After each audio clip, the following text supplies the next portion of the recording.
اللہ کے بندو، اللہ تعالیٰ جو ساری کائنات کا خالق مالک ہے، اس رب نے آپ کو اور مجھ کو یہ موقع دیا ہے کہ دن کے 24 گھنٹے دین اور دنیا کے کسی بھی مسئلے میں، معاملے میں، ہم اور آپ جب چاہیں یا ربی کہیں، اللہم کہیں، اے اللہ کہیں، براہ راست ہم اور آپ اللہ تبارک و تعالیٰ سے جڑ جاتے ہیں۔ لیکن افسوس اس کا ہے، ہم میں سے بہت سارے بندے ایسے ہیں ہفتوں گزر جاتے ہیں لیکن یہ رشتہ جوڑنے کی فکر خصوصی طور پہ ہم اور آپ کو شاید نہیں ہو پاتی۔ آج آپ بتاؤ، جن بھائیوں اور بہنوں میں سے کسی کو بھی کوئی تکلیف ہے روحانی بیماریوں کی، اتنا راقیوں کے پیچھے، رقیہ کرنے والوں کے پیچھے پڑے رہتے ہیں جیسے لگتا ہے بیمار ہونے کے بعد ڈاکٹر کی دوا کے ذریعے ہی شفا ہوتی ہے۔ لوگ یہ سمجھتے ہیں کسی راقی کے پیچھے پڑیں گے تبھی شفا ہوتے ہیں۔ نہیں اللہ کے بندو، آپ کی دعا سے بڑا ہتھیار آپ کو اللہ تعالیٰ نے نہیں دیا ہے۔ اللہ کے نبی نے خود اپنی زندگی میں آزما کر دیکھا، دعا کے ذریعے اللہ تعالیٰ نے اللہ کے نبی کو شفا عطا فرمائی۔ دعا کیا کرو، اے اللہ تعالیٰ ہماری حاجتیں پوری کر۔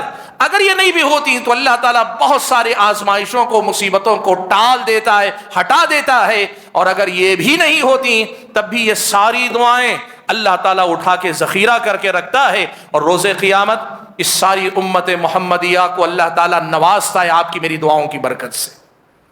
اس دعا کو ہم نے بہت غیر معمولی سمجھنے کے بجائے معمولی سمجھا ہوا ہے۔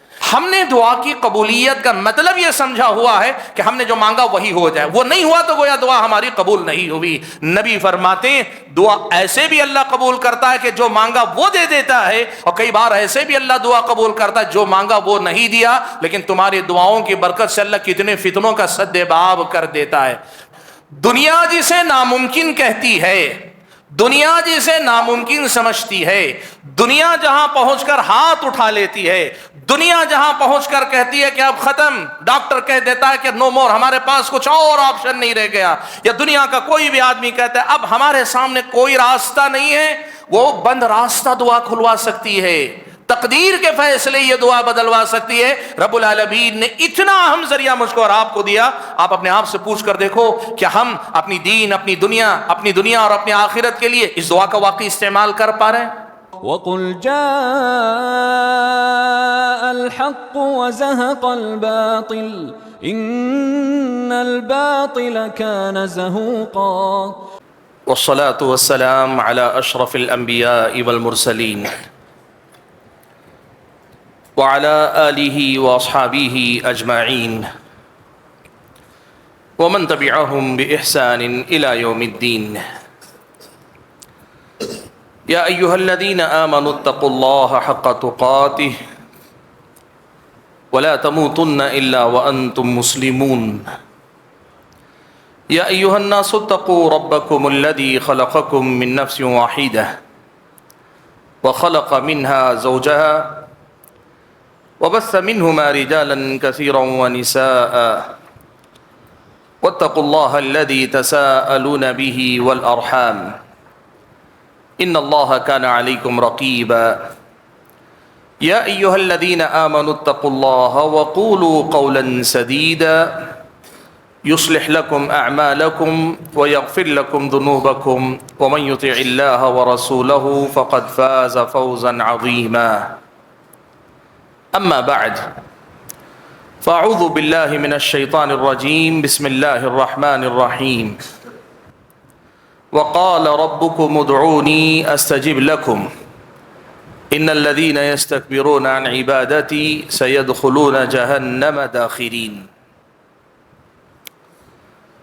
محترم حضرات اور پردہ نشین خواتین اسلام، رب العالمین کا خصوصی فضل و کرم ہے، اسی کی توفیق ہے کہ آج نماز مغرب کے بعد اس کے اس گھر میں اس نے مجھ کو اور آپ کو کچھ دیر تک مل بیٹھنے اور قرآن و سنت کی تعلیمات کی روشنی میں ایک بڑے ہی اہم عنوان یا موضوع سے متعلق کچھ باتیں سننے سنانے کا موقع عطا فرمایا ہے۔ آپ کے سامنے میں نے قرآن مجید کی جو آیت کریمہ پڑھی، اس آیت کا تعلق دعا سے۔ دعا ہم اردو میں یا عام بول چال میں جس کا معنی اللہ تعالیٰ سے مانگنا اللہ سے دعا کرنا یعنی اللہ تعالیٰ کو پکارنا، اللہ تعالیٰ سے مانگنا کہتے ہیں۔ اس آیت میں اللہ تبارک و تعالیٰ نے اس دعا سے متعلق ایک حکم دیا ہے اور لوگوں کی ایک عادت پر اللہ تعالیٰ نے تنبیہ کی ہے۔ میں اصل میں اس عنوان کو لے کر، حالانکہ یہ ہمارے اور آپ کے سامنے عنوان یا اس عنوان سے متعلق بہت ساری باتیں بہت آتی ہیں، مکرر اس موضوع پہ بات ہوتی ہے، لیکن میں خاص ایک پہلو پر اصل میں آپ کے سامنے بنیادی طور پر کچھ دیر بات کرنا چاہتا ہوں، جو کہ اصل پیغام ہوگا، اور اس کے بعد کچھ اضافی کچھ باتیں دعا ہی کے موضوع سے متعلق وہ بھی ہماری اور آپ کی توجہ چاہتے ہیں، آپ کے سامنے رکھنا چاہتا ہوں۔ بات یہ ہے، دیکھیے کہ دعا جو ہے نا، یہ اللہ تعالیٰ کا دیا ہوا غیر معمولی تحفہ ہے، اللہ تعالیٰ کی طرف سے دیا گیا غیر معمولی انعام ہے، اللہ تعالیٰ کی طرف سے دیا گیا غیر معمولی ہتھیار ہے، اللہ تعالیٰ کی طرف سے دیا گیا غیر معمولی راستہ ذریعہ ہے۔ اور ہم میں کی اکثریت، ہم کی اپنی بات کر رہا ہوں، میں اور آپ، ہم میں کی اکثریت یہ ہے کہ اس کے اندر اللہ تبارک و تعالیٰ نے جتنا خیر رکھا، جتنی طاقت، جتنی قوت رکھی ہے، اس کا کما حقہ ہم استعمال نہیں کر پاتے ہیں۔ دعا اللہ تبارک و تعالیٰ کا دیا ہوا اتنا بڑا ہتھیار ہے، اتنی بڑی دولت ہے جو اللہ تعالیٰ نے مجھ کو اور آپ کو عطا فرمائی ہے کہ ہم کرتے ہیں، ایسا نہیں کہ نہیں کرتے، ہم سب کی زندگی میں دعائیں ہیں الحمدللہ، لیکن اس دعا میں اللہ نے جتنے امکانات رکھے ہیں، جتنا پوٹینشیل رکھا ہے، یا جتنی اللہ تعالیٰ نے اس کے اندر گنجائش رکھی ہے، اتنا اس سے ہم اور آپ فائدہ نہیں اٹھا پاتے۔ اور یہی بنیادی پیغام آج کی اس خود خطاب میں یا مجلس میں میں آپ کے سامنے رکھنا چاہتا ہوں۔ حضرات گرامی قدر، دعا کیا ہے؟ دعا سادہ الفاظ میں اگر ہم اور آپ کہنا چاہیں، خالق اور مخلوق کے درمیان رابطے کا ذریعہ ہے، بندے اور رب کے درمیان کمیونیکیشن یا راستہ ہے جس کے ذریعے بندہ اپنے رب سے جڑتا ہے۔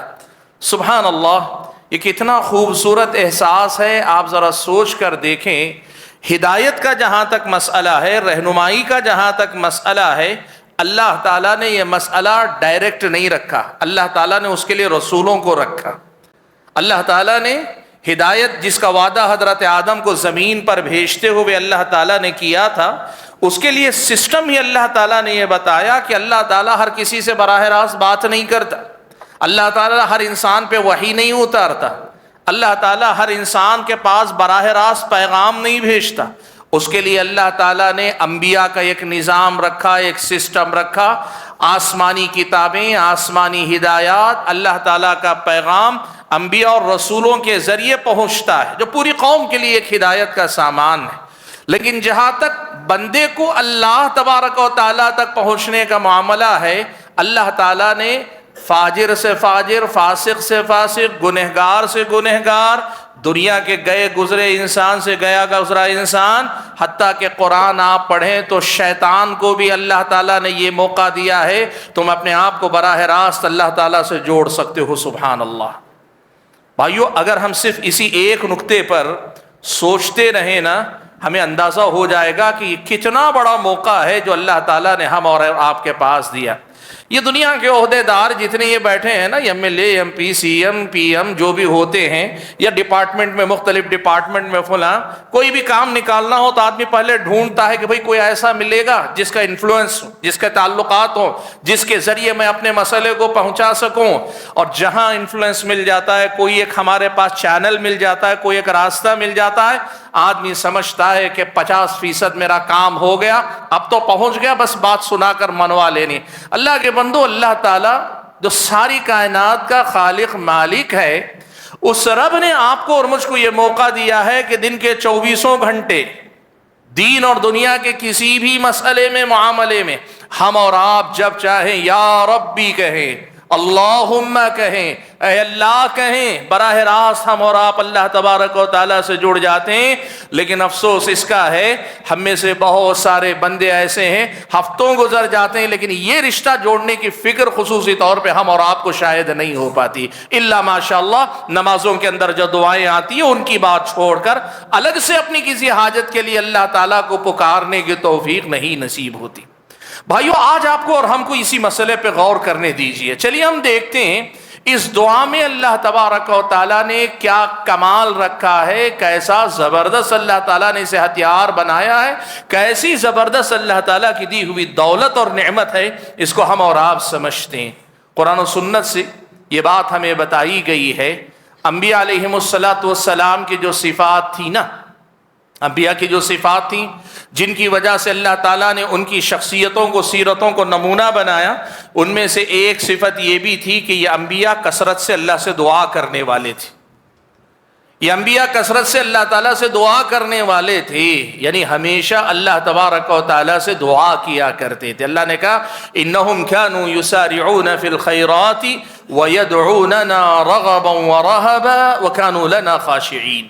اللہ تبارک و تعالیٰ سے وہ رغبت کے ساتھ، یعنی جب کوئی حاجت ہوتی امید لگا کر بھی اللہ تعالیٰ ہی سے مانگا کرتے، اور جب کسی مسئلے میں ڈر ہوتا، خوف ہوتا، پریشانی کا سامنا ہوتا، ڈر میں بھی، امید کے وقت بھی اللہ کو پکارتے، اللہ ہی سے مانگتے، اور ڈر میں بھی اللہ تبارک و تعالیٰ کو پکارا کرتے تھے. اس کا مطلب کیا ہے معلوم آپ کو؟ انبیاء کی سیرتوں میں انبیاء کو جو کامیابیاں اللہ تعالیٰ نے عطا فرمائی، ان کامیابیوں کے پیچھے بہت بڑی وجوہات میں سے ایک بڑی وجہ دعا کے ذریعے ان انبیاء کا اللہ تعالیٰ سے ہمیشہ رشتہ جڑا رہتا تھا. سبحان اللہ. آج آپ دیکھ لیجئے پیارے نبی صلی اللہ علیہ وسلم کی سیرت میں اللہ کے نبی نے کہاں کہاں دعا فرمائی، کب کب اللہ کے نبی نے دعا فرمائی، کس کس مسئلے کے لیے اللہ کے نبی نے دعا فرمائی. مکے کا دور ہے، مکے کے اندر اللہ کے نبی صلی اللہ علیہ وسلم دعوت و تبلیغ کا کام کر رہے ہیں.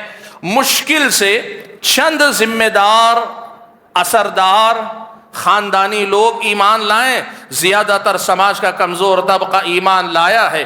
ایسے موقع پر دو آدمی ہیں، ایک حضرت عمر ابن خطاب اور دوسرا عمرو ابن ہشام یعنی ابو جہل. یہ دونوں بڑے طاقتور آدمی ہیں، سماج میں ان کی بڑی چلتی ہے. اللہ کے نبی صلی اللہ علیہ وسلم دعوت تو دونوں کو دے رہے ہیں، عمر کو بھی دعوت دے رہے ہیں، عمرو ابن ہشام یا ابو جہل کو بھی دعوت دے رہے ہیں، لیکن دعوت سے مسئلہ حل نہیں ہو رہا ہے. اللہ کے نبی کی دعوت سے مسئلہ حل نہیں ہو رہا ہے، اور اللہ کے نبی صلی اللہ علیہ وسلم کو یہ محسوس ہو رہا ہے کہ اس وقت اسلام کی دعوت و تبلیغ کے لیے ان دونوں میں سے کسی ایک کی طاقت کا اسلام سے جڑنا ضروری ہے. اللہ کے نبی صلی اللہ علیہ وسلم نے دعا کی کہ اللہم اعز الاسلام باحد العمرین، اے اللہ تعالی عمر ابن خطاب یا عمرو ابن ہشام ان دونوں میں سے کسی ایک کے ذریعے اسلام کو تو طاقت عطا فرما دینا. آپ کو پتا ہے رب العالمین نے اس دعا کے بعد حضرت عمر ابن خطاب کا انتخاب فرمایا، اور حضرت عمر ابن خطاب کو اللہ تعالیٰ نے اسلام کی توفیق دی، اور یہ دعا سے کتنا بڑا انقلاب آیا معلوم ہے. صحابہ کہتے تھے، حضرت عبداللہ ابن مسعود وغیرہ کہتے تھے کہ عمر کے اسلام لانے سے پہلے ہم مکہ میں چھپ چھپ کر عبادت کیا کرتے تھے، عمر کے اسلام لانے کے بعد ہمیں طاقت اتنی ملے کہ ہم کھلے عام عبادت کرنے لگے. آپ سوچ کر دیکھیں اس واقعے کے ما لہ و ما علیہ، یعنی اس واقعے کے دور رس جو اثرات ہیں ان کا اگر آپ اندازہ لگا سکیں کہ وہ اسلام جو اللہ کے نبی کی دعوت و تبلیغ کی کوشش، اللہ کی توفیق کے بعد دعوت و تبلیغ کے میدان میں کوشش کے باوجود ابھی کمزوری کی حالت میں تھا، اس کمزوری سے طاقت کے مرحلے میں منتقل ہوئے. عمر کے اسلام لانا اس کا ذریعہ بنا، اور عمر کے اسلام لانے کا ذریعہ کیا چیز بنی؟ اللہ کے نبی کی دعا. نبی علیہ الصلوۃ والسلام نے دعا کی تو اتنا بڑا انقلاب اللہ تبارک و تعالیٰ نے دعا کے ذریعے لائے. اچھا آپ دیکھیے اللہ تبارک و تعالیٰ نے پیارے نبی صلی اللہ علیہ وسلم کی زندگی سے ایک اور مثال آپ کے سامنے دیتا ہوں. اللہ کے نبی صلی اللہ علیہ وسلم مدینہ ہجرت کر کے گئے ہیں، ابھی مسلمان وہاں مضبوط ہو رہے ہیں. اللہ کے نبی کو پتا چلا قریش کا ایک قافلہ سامان تجارت لے کر لوٹ کر آ رہا ہے. اللہ کے نبی تیاری کر کے نکلے قافلے کو روکنے کے لیے، یا قافلے کو جو ہے وہاں سے ان کا سامان اپنے پاس لے لینے کے لیے اللہ کے نبی گئے.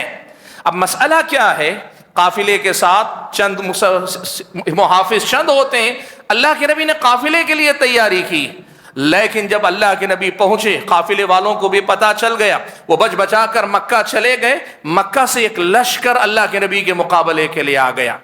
تیاری قافلے سے لڑنے کی ہے، سامنا جو ہو رہا ہے تیار لشکر سے ہو رہا ہے، اور صورتحال یہ کہ اس لشکر کے لیے کوئی تیاری نہیں سوائے ایمان کے، ذہنی تیاری نہیں. مادی تیاری نہیں، اسلحے کی تیاری نہیں، کوئی تیاری نہیں. اور دنیا کے اصول پہ اگر کہیں ایسی کوئی جنگ لڑنا اپنے آپ کو خطرے میں ڈالنا، ہلاکت میں ڈالنا ہے. لیکن اللہ تعالیٰ نے یہ وعدہ کیا تھا وَإِذْ يَعِدُكُمُ اللَّهُ إِحْدَى الطَّائِفَتَيْنِ أَنَّهَا لَكُمْ. اللہ نے کہا کہ دیکھو اللہ کا یہ وعدہ ہے، دو میں سے ایک تو اللہ دینے ہی والا ہے، یا تو لشکر یا پھر فوج، یا لشکر یا قافلہ. قافلے کے بجائے لشکر کی طرف جاؤ تو تمہارے حق میں زیادہ بہتر ہوگا. اللہ کے نبی گئے. صحابہ میں سے بہت سارے صحابہ کو ابتدا میں تھوڑا بہت تردد بھی تھا، لیکن جب اللہ کے نبی نے مسئلے پہ بات کی، تبادلہ خیال کیا، سب کے ایمان کی قوت اس مقام پہ آئی کہ جہاں سب نے مل کر ایک طرح سے آمادگی دی. ایسے موقع پہ اللہ کے نبی نے سب سے زیادہ سہارا کس چیز کا لیا معلوم ہے آپ کو؟ دعا کا سہارا اللہ کے نبی نے لیا. اللہ کے نبی صلی اللہ علیہ وسلم میدان دعوت میں دعا کا سہارا لے رہے ہیں، میدان جہاد میں اللہ کے نبی صلی اللہ علیہ وسلم دعا کا سہارا لے رہے ہیں. کیا ہوا؟ اللہ کے نبی صلی اللہ علیہ وسلم نے دعائیں کی. صبح میں جب لشکر کا سامنا کرنا ہے، رات میں اللہ کے نبی صلی اللہ علیہ وسلم اٹھ کر دعا کر رہے ہیں، دعا کر رہے ہیں، دعا کر رہے ہیں. حضرت ابو بکر صدیق رضی اللہ تعالیٰ عنہ نے دیکھا تو کہا اے اللہ کے نبی بس کیجیے، اللہ تعالیٰ اب آپ کو ناکام و نامراد نہیں کرے گا. اور آپ نے دیکھا صبح ہوئی، جنگ ہوئی، وہ دنیا میں جسے ناممکن کہا جا رہا تھا وہ ممکن ہو گیا. لیکن اس کے ممکن ہونے کے پیچھے جو اسباب تھے ان میں اللہ کے نبی صلی اللہ علیہ وسلم کی دعا کا بہت بڑا دخل. یہ قوم و ملت کے مسائل ہی میں نہیں، صرف قوم و ملت کے مسائل میں نہیں، اللہ کے نبی صلی اللہ علیہ وسلم کی اپنی انفرادی زندگی، شخصی زندگی، زندگی کے معاملات اور معمولات میں بھی آپ دیکھیں پیارے نبی صلی اللہ علیہ وسلم پر جادو ہوا. اللہ تبارک و تعالیٰ نے چاہا تاکہ یہ دنیا کے سامنے یہ حجت قائم رہے کہ نبی بشر بھی ہیں، اور یہ بھی حجت ہو کہ جادو کی حقیقت ہے، اور یہ بھی حجت قائم رہے کہ جادو اللہ کے حکم سے اثر کرتا ہے. یہ بھی حجت رہے اتنا ہی اثر کرتا ہے جتنا اللہ چاہتا ہے، اور یہ بھی پتہ رہے اللہ تعالیٰ شفا دینا چاہے تو کوئی نہیں روک سکتا ہے. اللہ تعالیٰ نے موقع دیا، پیارے نبی صلی اللہ علیہ وسلم پہ جادو ہوا، اثر ہوا. اب اللہ کے نبی صلی اللہ علیہ وسلم کو شفا کہاں سے ملی؟ علامہ ابن قیم رحمۃ اللہ علیہ نے اپنی کتاب بدائع الفوائد کے اندر اس مسئلے پہ گفتگو کرتے ہوئے لکھا ہے کہ اللہ کے نبی صلی اللہ علیہ وسلم کو اللہ تعالیٰ نے معوذتین عطا کیے، یعنی ان کی فضیلت یہ بتائی کہ یہ پڑھی جائیں، اس کے ذریعے رقیہ کیا جائے، دم کیا جائے. حضرت جبرائیل اللہ کے نبی کو رقیہ کرتے تھے سب. لیکن ابن قیم رحمۃ اللہ علیہ نے لکھا ہے کہ احادیث جو اس موضوع سے متعلق آئی ہیں تمام کو اگر اکٹھا کر کے دیکھا جائے تو اللہ کے نبی صلی اللہ علیہ وسلم نے دعا کی، خوب دعا کی. اللہ کے نبی صلی اللہ علیہ وسلم نے اتنی دعا کی کہ اللہ تعالیٰ نے دو فرشتوں کو بھیجا. ایک اللہ کے نبی کے پیروں کے پاس کھڑا ہو گیا، دوسرا سرہانے کھڑا ہو گیا. اب دونوں آپس میں گفتگو کر رہے ہیں. یہ گفتگو ان کی گفتگو ہے اور اللہ کے نبی کے لیے وحی ہے، پیغام ہے. ایک سوال کرتا ہے تمہارے ساتھی کو کیا ہوا ہے، دوسرا کہتا ہے جادو ہوا ہے. وہ پوچھتا ہے کس نے کیا ہے، فلاں نے کیا ہے. کس چیز میں کیا ہے؟ فلاں چیز میں کیا ہے. اللہ تبارک و تعالیٰ نے پھر اللہ کے نبی کو شفا دے دی. ابن قیم رحمۃ اللہ علیہ نے لکھا ہے وہ جادو جس کو یہودی سمجھتے تھے کہ یہ جو ہے اللہ کے نبی کو قتل کر دے گا، اس کا اثر بت اتنا سا ہوا کہ اللہ کے نبی صلی اللہ علیہ وسلم خاص طور پر شب باشی، میاں بیوی والا رشتہ قائم نہیں کیے ہوتے، اور آپ کو لگتا کہ شاید آپ نے بیویوں کے ساتھ رات گزاری، شب باشی کی ہے، یا کیے ہوتے تو آپ کو لگتا کہ شاید میں نے نہیں کی ہے. اس سے زیادہ کوئی اثر نہیں ہوا. لیکن اس اثر سے بھی اللہ تعالیٰ نے آزاد کیا. تو کیسے کیا؟ دعا کے ذریعے اللہ تعالیٰ نے کیا. سبحان اللہ. آج آپ بتاؤ جن بھائیوں اور بہنوں میں سے کسی کو بھی کوئی تکلیف ہے روحانی بیماریوں کی، اتنا راقیوں کے پیچھے، رقیہ کرنے والوں کے پیچھے پڑے رہتے ہیں جیسے لگتا ہے بیمار ہونے کے بعد ڈاکٹر کی دوا کے ذریعے ہی شفا ہوتی ہے. لوگ یہ سمجھتے ہیں کسی راقی کے پیچھے پڑیں گے تبھی شفا ہوتے. نہیں اللہ کے بندو، آپ کی دعا سے بڑا ہتھیار آپ کو اللہ تعالیٰ نے نہیں دیا ہے. اللہ کے نبی نے خود اپنی زندگی میں آزما کر دیکھا، دعا کے ذریعے اللہ تعالیٰ نے اللہ کے نبی کو شفا عطا فرمائی. آپ دیکھ لو، میں اگر مثالیں دیتا جاؤں، خود اللہ کے نبی کی زندگی میں دعاؤں کی اتنی مثالیں، کیسے کیسے موقع پہ اللہ کے نبی نے دعا کی اور دعائیں سکھلائی اللہ کے نبی نے. اللہ تبارک و تعالیٰ نے ہر طرح کے مسائل کا حل دعا میں اللہ کے نبی کو بتایا اور اللہ کے نبی نے صحابہ کو سکھا. انبیاء علیہ الصلوۃ والسلام کو دیکھیں. حضرت موسیٰ کتنی مرتبہ ان کو لگتا ہے کہ اب تو قوم برباد ہو گئی، ہلاک ہو گئی. فرعون جب پیچھا کرتے ہوئے آتا ہے، ساری دنیا یہ سمجھتی ہے، قوم یہ کہتی ہے کہ بس آگے سمندر ہے، پیچھے فرعون ہے، ڈوب کے مریں گے یا کٹ کے مریں گے، اب دوسرا کوئی آپشن نہیں رہ گیا. حضرت موسیٰ کہتے ہیں قال کلا، کہا نہیں، ان معی ربی سیہدین، میرا رب میرے ساتھ ہے. وہ دعا کرتے ہیں تو اللہ تعالیٰ نجات عطا فرماتا ہے. بھائیوں، میں جو بات آپ کے سامنے ذکر کرنا چاہ رہا ہوں وہ یہ جو دعا کا مسئلہ ہے نا، اسے ہماری اور آپ کی زندگی میں جو مقام ملنا چاہیے وہ مقام دینے سے ہم اور آپ قاصر ہیں. سیرتیں پڑھ کے دیکھیے کیسے کیسے مشکل حالات میں اللہ کے متقی بندوں نے اللہ تعالیٰ سے تعلق جوڑا. دنیا جہاں مایوس ہو جاتی وہاں بھی وہ مایوس نہیں ہوئے. تو کیا ہوا؟ اللہ تعالیٰ نے کئی بار دنیا جسے ناممکن سمجھتی ہے اسے ممکن کر دکھایا. دعا کی برکت سے اللہ تعالیٰ نے کیا. حضرت امام بخاری رحمۃ اللہ علیہ کی سیرت کا بڑا مشہور واقعہ آپ جانتے ہیں. بڑا مشہور واقعہ ہے. امام بخاری رحمۃ اللہ علیہ کی بچپن میں بینائی متاثر ہو گئی. بعض نے لکھا ہے کہ پوری طرح بینائی چلی ہی گئی، یعنی اندھے ہو گئے. حضرت امام بخاری رحمۃ اللہ علیہ جب بچے تھے، ماں نے دعائیں کی، اتنی دعائیں کی کہ مورخین نے لکھا، خطیب بغدادی نے تاریخ بغداد میں واقعہ نقل کیا ہے کہ ماں نے اتنی دعا کی کہ رات میں اللہ تعالیٰ نے خواب میں بات دکھائی کہ دیکھو اللہ تعالیٰ نے تمہارے بیٹے کی بینائی واپس لوٹا دی. پھر سے اللہ تعالیٰ نے اس بچے کو آنکھیں عطا کر دی ہیں. بخاری بنے ہیں بہت سارے اسباب کے ساتھ. دعا کا کردار بڑا اہم ہے. وہ جو نابینا ہو گئے تھے اسے بینا بنانے والی دعا جو ماں نے مانگی تھی وہ ہماری اور آپ کے سامنے مثال ہے، نمونہ ہے. آپ یہ بات یاد رکھیے، زندگی میں کوئی بھی مسئلہ آپ کے میرے سامنے ہو، اگر ہم نے دعا کا صحیح سے استعمال کیا تو پھر رب العالمین کی توفیق سے ناممکنات کو ممکنات میں بدلا جا سکتا ہے. آپ اور ہم عبادت کرنا چاہتے ہیں، اللہ رحم فرمائے. ہمارے اور آپ کے گناہ، ہمارے اور آپ کی غلطیاں، ہماری اور آپ کی کوتاہیاں میری اور آپ کی زندگی پہ اپنا اتنا برا اثر چھوڑتے ہیں، عبادت میں دل نہیں لگتا. یہ عبادت کرنے کے جسم میں طاقت نہیں دکھتی، بوجھل ہو جاتے ہیں بہت زیادہ. اچھا، اب اس کا علاج کیا ہے؟ توبہ تو کرنی ہے، سب کرنی ہے، لیکن ایک علاج پیارے نبی صلی اللہ علیہ وسلم نے سکھلایا. وہ کیا ہے؟ یہ ایک دعا اللہ کے نبی نے سکھائی، رب اعنی علی ذکرک وشکرک وحسن عبادتک. اے اللہ تعالیٰ، تیرے ذکر کرنے کے باب میں میری مدد کر، تیرا شکر ادا کرنے کے مسئلے میں میری مدد کر، اور تیری عبادت ذرا ڈھنگ سے کرنے کے معاملے میں میری مدد کر. عبادت اللہ کی کرنی ہے اور اللہ ہی سے مدد مانگ رہے. اللہ تیری عبادت کرنے کے لیے تو ہی مجھے طاقت عطا کر، تیری عبادت کرنے کے لیے تو ہی مجھے سلیقہ عطا کر، تیری عبادت کرنے کے لیے تو ہی مجھے اپنی توفیق سے مالا مال کر. آج آپ بتائیں ہم میں سے کتنے لوگ اس دعا کو واقعی پڑھتے ہیں، اور پڑھتے ہیں تو اس اعتماد اور یقین کے ساتھ پڑھتے ہیں کہ واقعی اللہ تعالی ہم اور آپ کو اس دعا کے ذریعے بہت کچھ دے دے گا، ہمیں عبادتیں عطا کر دے گا. بھائیوں، میں مثالیں دیتا جاؤں تو حقیقت یہ ہے کہ دعا کے موضوع پہ بہت لمبی بات ہو سکتی.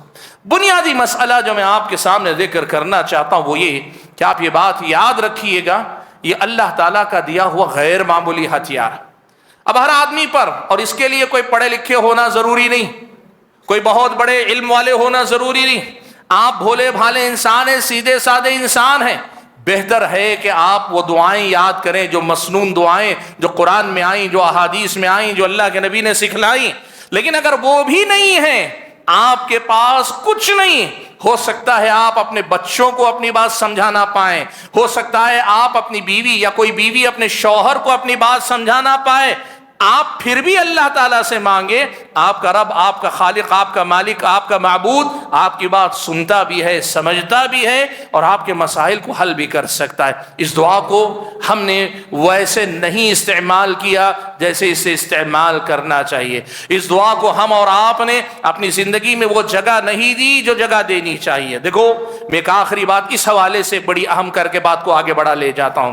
پیارے نبی صلی اللہ علیہ وسلم نے تو اس دعا کے بارے میں یہاں تک بتایا، یہ دعا تقدیر کے فیصلے بدلوا سکتی ہے. سبحان اللہ، تقدیر بدل سکتی ہے. یعنی اللہ تعالیٰ نے مقدر میں جو لکھ دیا ہے، اور کب لکھا ہے؟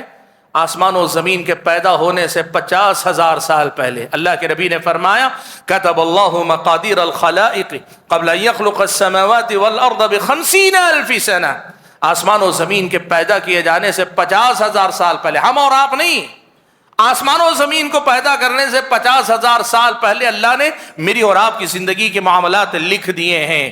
اللہ کے نبی نے یہ بات کہی، اس لکھے کو بھی بدلوانے کی طاقت اللہ تعالیٰ نے اس دعا کے اندر رکھی ہے۔ سبحان اللہ۔ بھائیو، اس کا مطلب کیا ہوا؟ دنیا جسے ناممکن کہتی ہے، دنیا جسے ناممکن سمجھتی ہے، دنیا جہاں پہنچ کر ہاتھ اٹھا لیتی ہے، دنیا جہاں پہنچ کر کہتی ہے کہ اب ختم، ڈاکٹر کہہ دیتا ہے کہ نو مور، ہمارے پاس کچھ اور آپشن نہیں رہ گیا، یا دنیا کا کوئی بھی آدمی کہتا ہے اب ہمارے سامنے کوئی راستہ نہیں ہے، وہ بند راستہ دعا کھلوا سکتی ہے، تقدیر کے فیصلے یہ دعا بدلوا سکتی ہے۔ رب العالمین نے اتنا اہم ذریعہ مجھ کو اور آپ کو دیا، آپ اپنے آپ سے پوچھ کر دیکھو کہ ہم اپنی دین، اپنی دنیا اور اپنی آخرت کے لیے اس دعا کا واقعی استعمال کر پا رہے ہیں؟ سچ یہی ہے کہ ہم نے دعا کو پہچانا کم ہے۔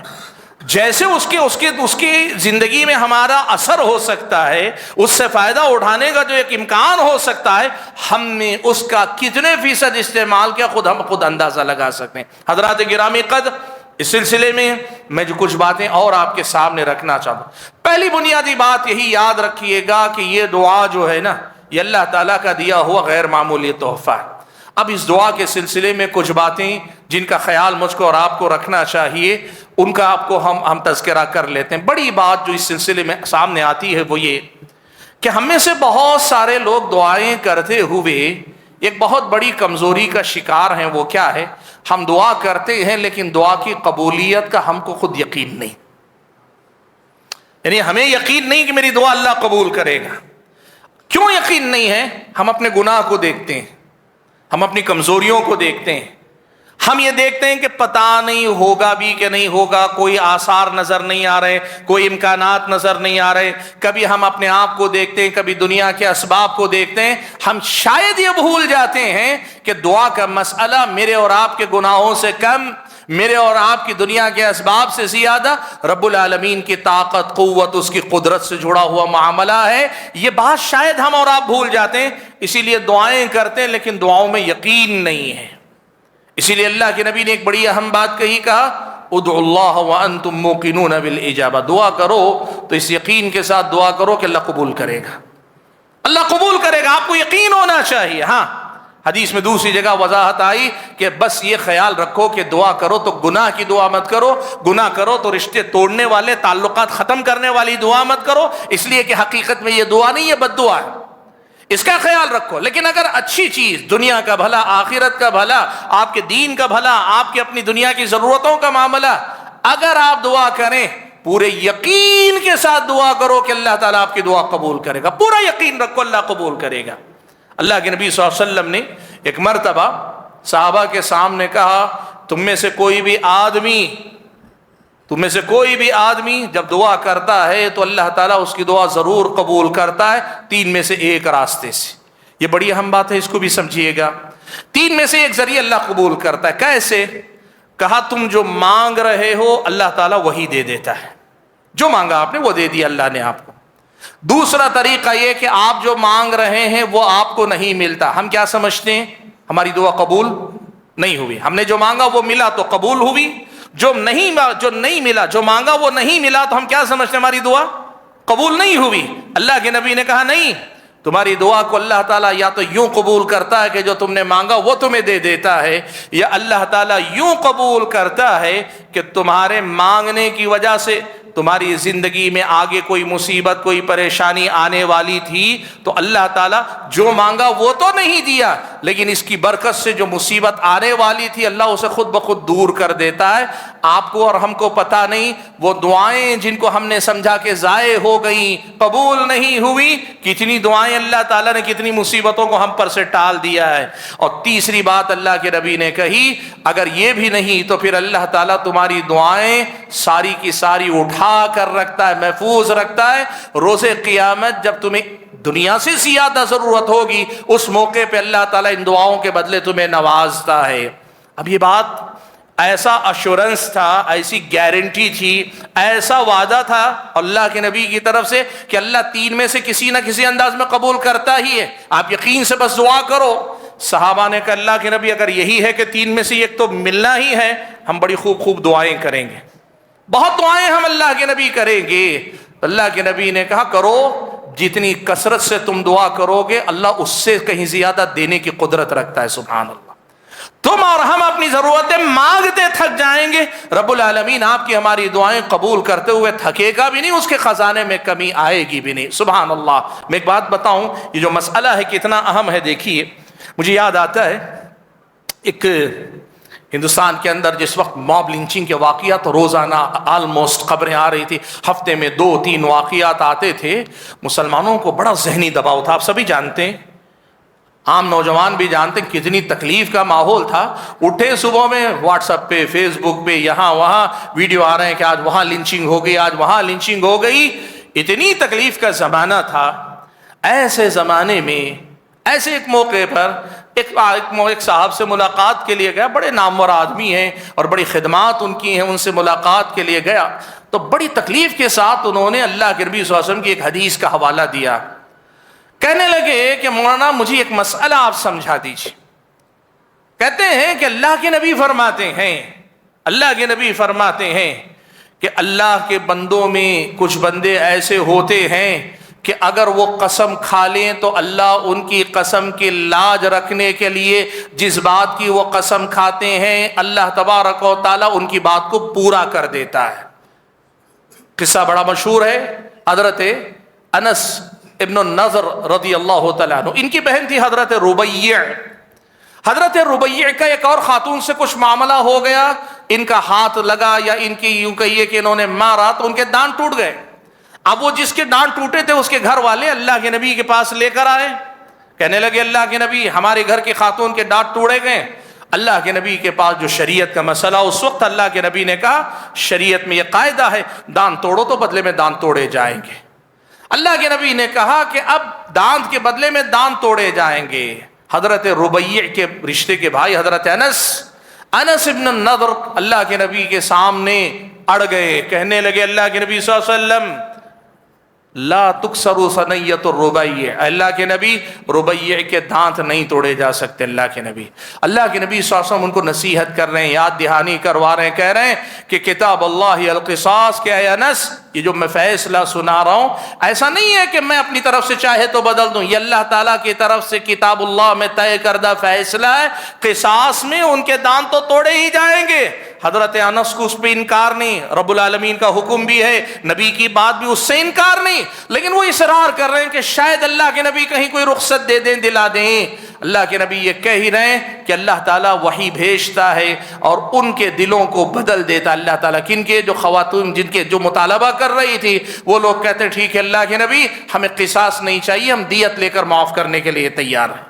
سبحان اللہ، اللہ کے نبی اتنے متاثر ہوئے کہ اللہ کے نبی نے اس موقع پہ کہا اللہ کے کچھ بندے ایسے ہیں اگر وہ اڑ جاتے ہیں، وہ قسم کھا لیتے ہیں تو پھر اللہ ان کی بات رکھنے کے لیے فیصلے اللہ تعالیٰ بدلتا ہے۔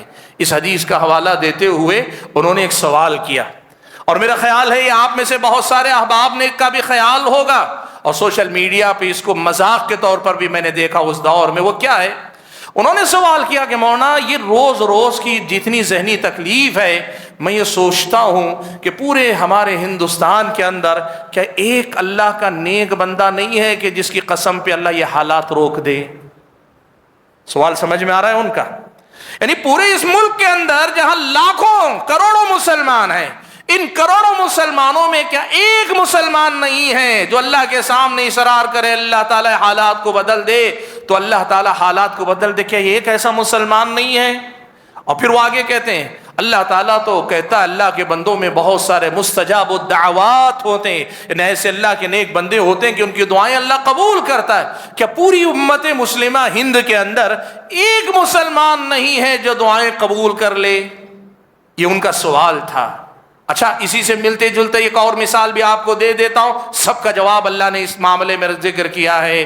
کچھ لوگ یہ کہتے ہیں کہ دیکھو اسرائیل پہ بد دعا کرتے ہو، امریکہ پہ بد دعا کرتے ہو، حرم میں تمہارے ائمہ دعا کرتے ہیں ان کو برباد کر دے، ان کو برباد کر دے، غزہ کے مسلمانوں کی حفاظت کر لے، پھر کیوں تمہاری دعائیں اللہ تعالیٰ قبول نہیں کرتا ہے؟ اللہ کے بندو، یہ وہ شبہات ہیں، یہ وہ شبہات ہیں جو دعا کے سلسلے میں لوگوں کے دل و دماغ میں بٹھائے گئے یا بٹھائے جاتے ہیں، یا کئی بار کم علمی کی وجہ سے آدمی بھی اس کا شکار ہو جاتا ہے۔ وجہ کیا ہے؟ ہم نے دعا کی قبولیت کا مطلب یہ سمجھا ہوا ہے کہ ہم نے جو مانگا وہی ہو جائے، وہ نہیں ہوا تو گویا دعا ہماری قبول نہیں ہوئی۔ نبی فرماتے ہیں دعا ایسے بھی اللہ قبول کرتا ہے کہ جو مانگا وہ دے دیتا ہے، اور کئی بار ایسے بھی اللہ دعا قبول کرتا ہے جو مانگا وہ نہیں دیا، لیکن تمہاری دعاؤں کی برکت سے اللہ کتنے فتنوں کا سد باب کر دیتا ہے۔ چونکہ ہمیں پتہ نہیں، ہمیں غیب کا علم نہیں نا، پتہ نہیں ہماری ان دعاؤں سے۔ آپ یقین رکھو، یہ جو آپ نے رمضان میں دعائیں کی، یہ جو آپ نے قیام میں دعائیں کی، یہ حرمین میں جو دعائیں ہوئی، یہ رب العالمین کا وعدہ، یہ دعائیں ضائع نہیں جاتی اللہ تعالیٰ کے بندوں۔ پورے یقین کے ساتھ اللہ تعالیٰ سے مانگو کہ اللہ دعائیں قبول کرتا ہے۔ دعا کیا کرو؟ اے اللہ تعالیٰ ہماری حاجتیں پوری کر۔ اگر یہ نہیں بھی ہوتی تو اللہ تعالیٰ بہت ساری آزمائشوں کو، مصیبتوں کو ٹال دیتا ہے، ہٹا دیتا ہے، اور اگر یہ بھی نہیں ہوتی تب بھی یہ ساری دعائیں اللہ تعالیٰ اٹھا کے ذخیرہ کر کے رکھتا ہے، اور روز قیامت اس ساری امت محمدیہ کو اللہ تعالیٰ نوازتا ہے آپ کی میری دعاؤں کی برکت سے۔ اس دعا کو ہم نے بہت غیر معمولی سمجھنے کے بجائے معمولی سمجھا ہوا، اس دعا کی قوت کا ہم نے اندازہ نہیں لگایا۔ اس دعا میں اللہ تبارک و تعالیٰ نے جو امکانات رکھے ہیں، اللہ تبارک و تعالیٰ نے جو ایک راستہ رکھا ہے، اسے شاید ہم نے کما حقہ نہیں پہچانا۔ اسی لیے اس دعا کے سلسلے میں ہماری اور آپ کی زندگی میں بڑی کمی ہے، بڑی کوتاہی ہے، اور آج آپ کے سامنے یہی بات میں کہنا چاہتا ہوں، یاد دلانا چاہتا ہوں۔ اللہ کے بندو، اپنی زندگی میں دعاؤں کو بہت بہت جگہ دو، خوب جگہ دو ہماری زندگی کے اندر۔ اب اس معاملے میں ہمارے اور آپ کے سامنے لوگ کئی قسم کی غلطیاں کرتے ہیں، میں چند غلطیوں کی طرف اشارہ کر کے بات کو سمیٹنے کی کوشش کروں۔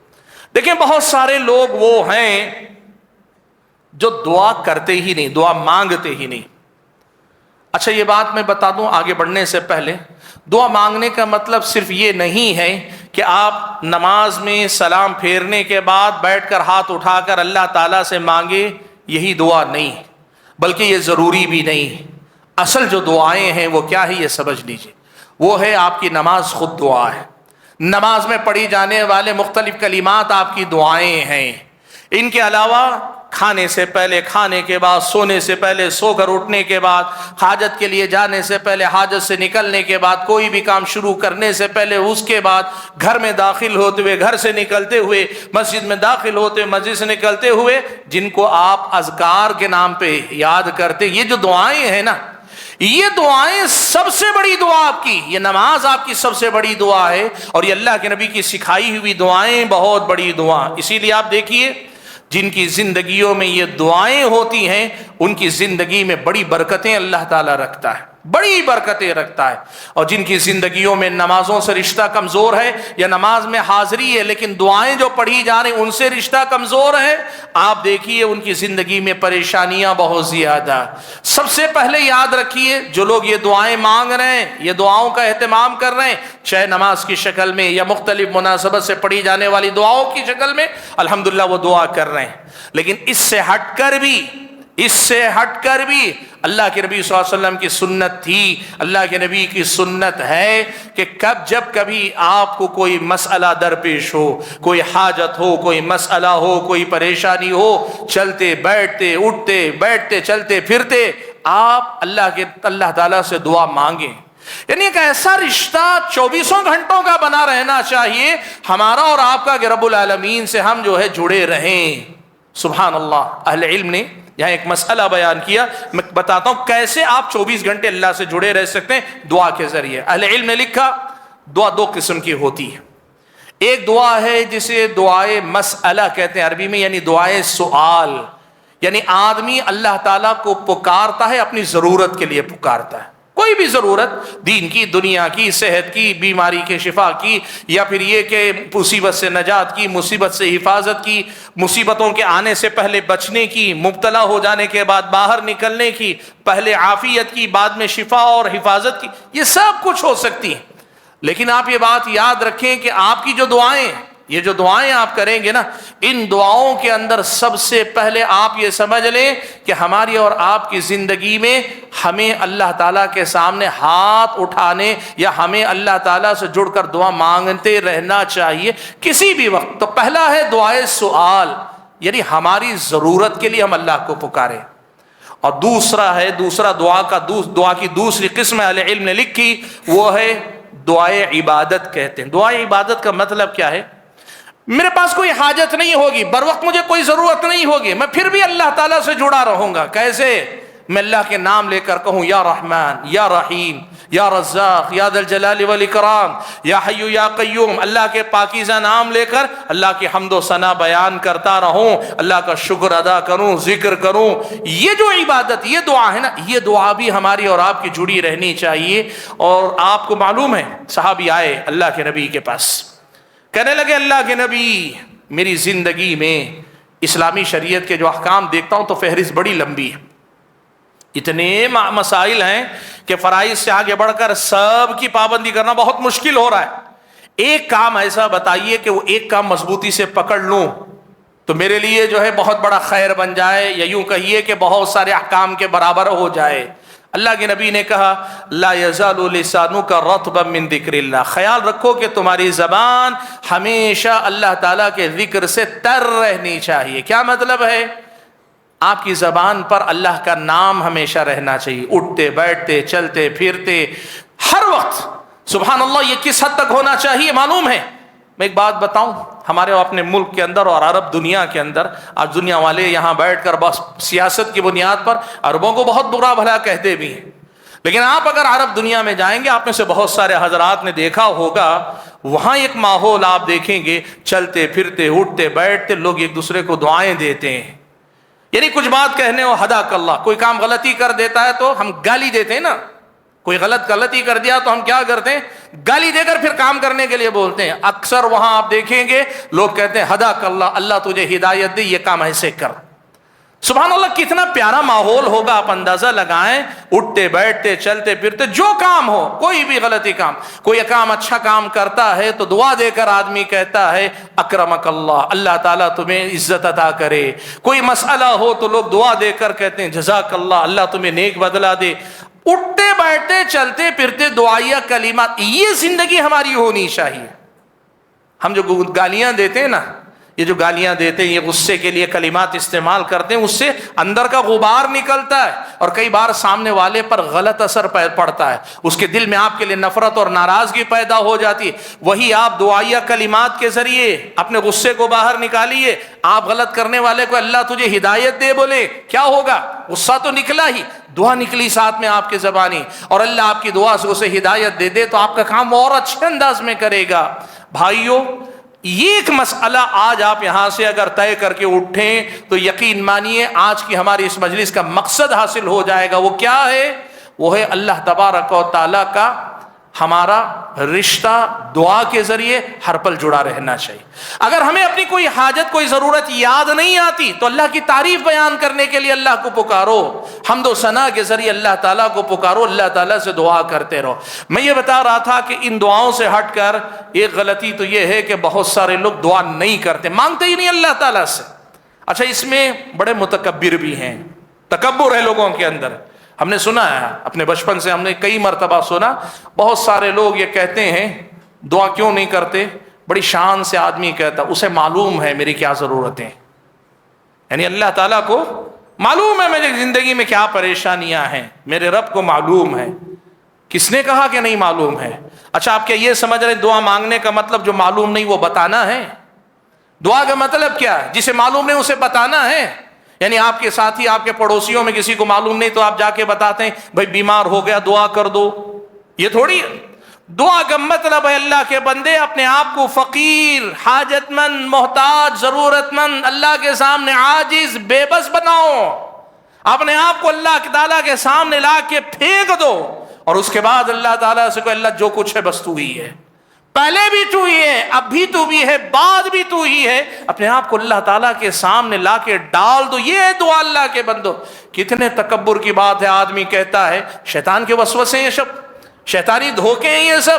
آدمی کہتا ہے اللہ کو معلوم ہے مجھے میری زندگی میں کیا ضرورت ہے، وہ اللہ کو معلوم ہے، اس کے باوجود اللہ نے کہا وقال ربکم ادعونی استجب لکم، تمہارے رب نے اس بات کو حکم دیا مجھ سے مانگو، دعا کرو، میں تمہاری دعا کو قبول کروں گا۔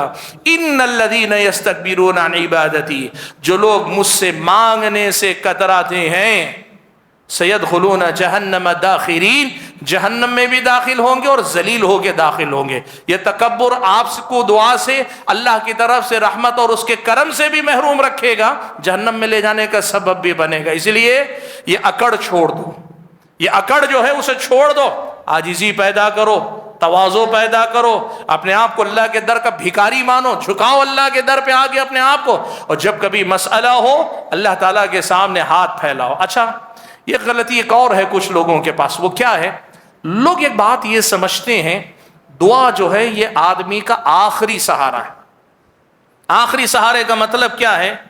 پہلے آدمی اپنا دماغ لگاتا ہے، آئیڈیا اپنا استعمال کرتا ہے، آدمی پھر محنت بھی کرتا ہے، آدمی کئی بار تعلقات کا سہارا لیتا ہے، اور پھر اس کے بعد کام نکل جاتا ہے تو سمجھتا ہے کہ میں جو ہے اپنی دماغی صلاحیت سے کامیاب ہوا، میں اپنے تعلقات سے، اپنی پلاننگ سے کامیاب ہوا، اور جب ان میں سے سارے راستوں میں ناکام ہو جاتا ہے تو پھر کہتا ہے بس اب دعا ہی آخری سہارا۔ یہ غلط فہمی اللہ کے بندو، آپ یاد رکھو دعا سب سے پہلے ہونی چاہیے، دوسرے اسباب کے ساتھ بھی ہونی چاہیے، اسباب کے بعد بھی ہونی چاہیے۔ جہاں آپ کے ہمارے پاس 10 اور راستے ہوں تب بھی دعا ہونا چاہیے، جہاں سارے راستے بند ہو جائیں تب بھی دعا ہونی چاہیے۔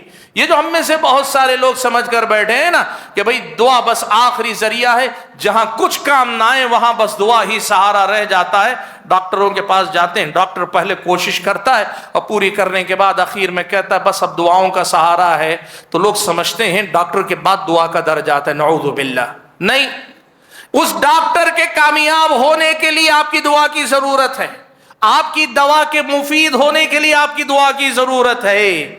اسی لیے قرآن میں اللہ نے صاف طور پہ کہا وَإِذَا مَرِضْتُ فَهُوَ يَشْفِينِ، میں جب میں بیمار بھی ہوتا ہوں تو وہی مجھے شفا بھی عطا کرتا ہے۔ حضرات گرامی قدر، یہ وہ چیزیں ہیں جو ہم اور آپ مانگتے ہیں۔ اچھا، ایک مسئلہ اور میں آپ کو بتا دیتا ہوں، ایک بات یہ بھی یاد رکھیے، کئی بار ایسا ہوتا ہے کچھ دعاؤں کا قبول نہ ہونا ہمارے حق میں رحمت ہوتا ہے، اور کچھ دعاؤں کا قبول ہو جانا زحمت بھی ہو سکتا ہے۔ کئی بار یہ ہوتا ہے نا آدمی کے دماغ میں قبول نہیں ہوئی میری دعا یا قبول ہو گئی۔ پچھلے دنوں ہمارے اپنے ایک طالب علم نے ایک سوال کیا، اس سوال نے اس مسئلے کو بڑے اچھے سے واضح کیا، میں اسی سوال کو آپ کے سامنے رکھ کر آپ کے سامنے ذکر کرتا ہوں۔ طالب علم کا سوال دوسرے انداز کا تھا، اس نے جو سوال کیا وہ یہ تھا، کہنے لگا کہ میں نے ایک بات دیکھی مجھے سمجھ میں نہیں ہے، بات میں سمجھنا چاہتا ہوں وہ کیا ہے۔ کہا حضرت ایوب علیہ السلام بیمار ہوئے، صبر ایوب آپ نے سنا ہے نا، خطبات میں بیان، بیمار ہوئے، اتنے بیمار ہوئے کہ رفتہ رفتہ ان کا جسم سڑ گیا، گلنے لگا، کیڑے پڑ گئے۔ اور اگر تاریخی روایتیں، اسرائیلی روایتوں میں جو جزیات ہیں وہ سب اگر مانی جائیں، ایسی صورتحال کہ سارے خاندان والے ان کو چھوڑ کر چلے گئے، کوئی نہیں رہا ساتھ میں دیکھ بھال کرنے والا، جسم میں کیڑے پڑ گئے، دولت گئی، گھر گیا، جسم گیا، سب کچھ گیا۔ حضرت ایوب دعا پہ دعا کر رہے ہیں، دعا پہ دعا کر رہے ہیں، دعا پہ دعا کر رہے ہیں، کئی سال گزر گئے۔ بعض روایتوں سے معلوم ہوتا ہے 18 سال تک یہ بیماری، بعض روایتوں نے اور لمبی مدت بھی لکھی ہے، لیکن مشہور روایتیں جو زیادہ تر 18 سال تک حضرت ایوب دعا کر رہے ہیں، قبول نہیں ہو رہی ہے، ٹھیک ہے۔ اور اس کے مقابلے میں ابلیس نے جیسے ہی آدم علیہ السلام کے سامنے سجدہ کرنے سے انکار کیا، اللہ نے کہا اخرج فإنک رجیم، نکل جا تو یہاں سے مردود ہے، نکالا ہوا۔ شیطان نے فوراً اللہ سے کہا رب انظرنی الی یوم یبعثون، اے اللہ تعالیٰ مجھے مہلت دے دے، جب تک یہ بنی آدم زندہ رہیں گے مجھے بھی زندگی عطا کر تاکہ میں ان کو گمراہ کر سکوں۔ اللہ نے کیا کیا؟ فوراً قبول کر لیا۔ قبول کیا کہ نہیں کیا؟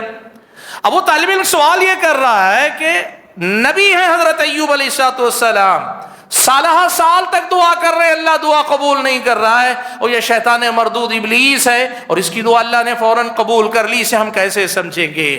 مسئلہ وہی ہے جو میں نے ابھی آپ کے سامنے بتایا۔ حضرت ایوب کی دعا فوراً قبول نہ ہونا انجام کے اعتبار سے اگر دیکھیں تو حضرت ایوب کے حق میں بہت اچھا ہوا۔ کیسے؟ 18 سال تک صبر کرنے کے نتیجے میں صبر کا ثواب، وہ جو تکلیف جھیلی اس کے بدلے میں پہلے تو اگر گناہ، انبیاء علیہ السلام کے بارے میں ہم یہ عقیدہ رکھتے ہیں وہ معصوم عن الخطا، لیکن انسانوں کی حیثیت سے اگر اللہ نہ کرے ہم میں سے کسی کے ساتھ یہ بات پیش آئے، 18 سال تک مان لیجئے گناہوں کا کفارہ، اور اگر گناہ ختم ہو جائیں تو پھر اس کے بعد بلندی درجات کا ذریعہ، اور اس کے بعد 18 سال کے بعد اللہ نے قبول کر لی تو بیوی بھی لوٹا دی، گھر بار بھی اللہ نے بسا دیا، دولت بھی اللہ نے لوٹا دی، اللہ کی رضا اور خوشنودی بھی حاصل ہو گئی۔ اب آپ بتاؤ دعا کا دیر سے قبول ہونا اچھا ہوا کہ برا ہوا؟ اچھا ہوا کہ برا ہوا؟ اچھا ہوا حضرت ایوب کے حق میں۔ اور اس کے مقابلے میں ابلیس مردود نے جو دعا کی، مانگی، اے اللہ مجھے مہلت دے دے کہ آدم اور بنی آدم کو میں گمراہ کرتا رہوں، اللہ نے کہا کہ جا، میں نے دی، فوراً قبول کر لی۔ اچھا ہوا ابلیس کے حق میں؟ ابلیس کی جو دعا فوراً قبول ہوئی اس کے حق میں اچھا ہوا؟ وہ تو پہلے ہی برباد تھا اور زیادہ برباد ہوا۔ کہا ٹھیک ہے جا، برباد تو ہے ہی، اب کیا ہوگا؟ جتنے بنی آدم کو گمراہ کرے گا سب کے گناہوں کے ساتھ مزید اور زیادہ ملعون ہوگا، رجیم ہوگا، اور زیادہ دھتکارا ہوا ہوگا۔ اسی لیے اللہ تعالیٰ کے بندو ایک بات آج ایک سادہ الفاظ میں سن لو، اللہ تبارک و تعالیٰ کے ساتھ نیک نیتی کے ساتھ دنیا اور آخرت کی جو بھلائی ہے وہ مانگو، اور اس کے بعد جو بھی اللہ کا فیصلہ ہو، جو بھی اللہ کا فیصلہ اس پہ راضی رہو۔ اللہ تبارک و تعالیٰ آپ کو اور ہم کو ضائع نہیں کرے گا، اللہ تعالیٰ ہماری اور آپ کی دعاؤں کو ضائع نہیں کرے گا، اللہ تعالیٰ اس کے اپنے بندوں کو ضائع نہیں کرے گا۔ اس یقین کے ساتھ اللہ تعالیٰ سے دعا کرتے رہو، گرچہ لگے کہ ابھی اور کتنے دن مانگنا پڑے گا، مرتے دم تک مانگیں گے، اس لیے کہ ہمیں یقین ہے کہ اللہ ہمیں ضائع نہیں کرے گا، ہماری دعا کو اللہ ضائع نہیں کرے گا۔ اس یقین کے ساتھ اللہ تعالیٰ کے ساتھ مانگتے رہو۔ حضرات گرامی قدر، حقیقت یہ ہے کہ دعا کی قبولیت کے اسباب، دعا کے قبول نہ ہونے کے اسباب، اور دعا کے سلسلے میں اور آداب، بہت ساری باتیں، لیکن آج جو مسئلہ میں آپ کے سامنے ذکر کرنا چاہ رہا تھا وہ اصل میں ایک بنیادی مسئلہ ہے کہ مشاہدے سے، جائزے سے پتہ چلتا ہے کہ اس دعا میں اللہ تعالیٰ نے جو امکانات رکھیں، جو اسباب اللہ نے اس کے اندر، جو قوت اللہ نے رکھی ہے، ہم اس قوت کا کما حقہ استعمال نہیں کر پا رہے ہیں۔ آدمیوں کے بارے میں تبصرہ کرتے ہیں نا، اللہ نے دماغ بہت دیا لیکن استعمال نہیں کرتا ہے۔ لوگ کہتے ہیں آدمی کی جو ہے تعلقات بڑے اچھے ہیں، پوٹینشیل بہت ہے، لیکن اپنے پوٹینشیل کے حساب سے یہ کام نہیں کرتا۔ یہ وہی مسئلہ میرا اور آپ کا ہے۔ یہ دعا ہے، ہمارے ہاتھ میں ہے، ہر لمحہ ہے، ایک لفظ زبان سے کہنے کی ضرورت ہے، ایک لفظ زبان سے کہنے کی ضرورت ہے۔ اللہ تعالیٰ سے براہ راست ہم جڑتے ہیں لیکن وہ ہم کرنے کے لیے تیار نہیں۔ اس غفلت سے ہم بیدار ہوں، اس غفلت سے ہم بیدار ہوں اور اس دعا کو اپنی زندگی میں جگہ دیں۔ اور جیسے میں نے کہا سب سے بہترین ذریعہ یہ قرآن و سنت کی سکھائی بتلائی ہوئی دعائیں یاد کریں، جامع دعائیں، مختصر دعائیں، دنیا اور آخرت کے حق میں صحیح دعائیں۔ ہمارے لیے کیا بہتر ہے ہم سے زیادہ رب العالمین جانتا ہے، اور رب العالمین نے نبی کے ذریعے جو سکھایا اس میں، اس لیے وہ دعائیں یاد کریں۔ لیکن اگر ہم میں سے کسی کو دعائیں یاد نہیں یا کسی خاص مسئلے کے لیے اپنی زبان میں کرو، اپنی زبان میں دعا مانگو، رب العالمین نے بڑا خیر اس میں رکھا ہے۔ میں اپنی بات ختم کرتے ہوئے رب العالمین سے اس بات کے لیے دعا کرتا ہوں کہ اللہ تعالیٰ مجھے اور آپ سبھی حضرات اور خواتین کو جو کچھ کہا اور سنا گیا ہے، کہنے اور سننے سے زیادہ ان باتوں کو سمجھنے کی توفیق عطا فرمائے، اور جو باتیں ہماری اور آپ کی سمجھ میں آتی ہیں ان کو اپنی زندگی میں اپنا کر ان پر عمل پیرا ہونے کی توفیق عطا فرمائے۔ آمین۔ وآخر دعوانا ان الحمد للہ رب العالمین۔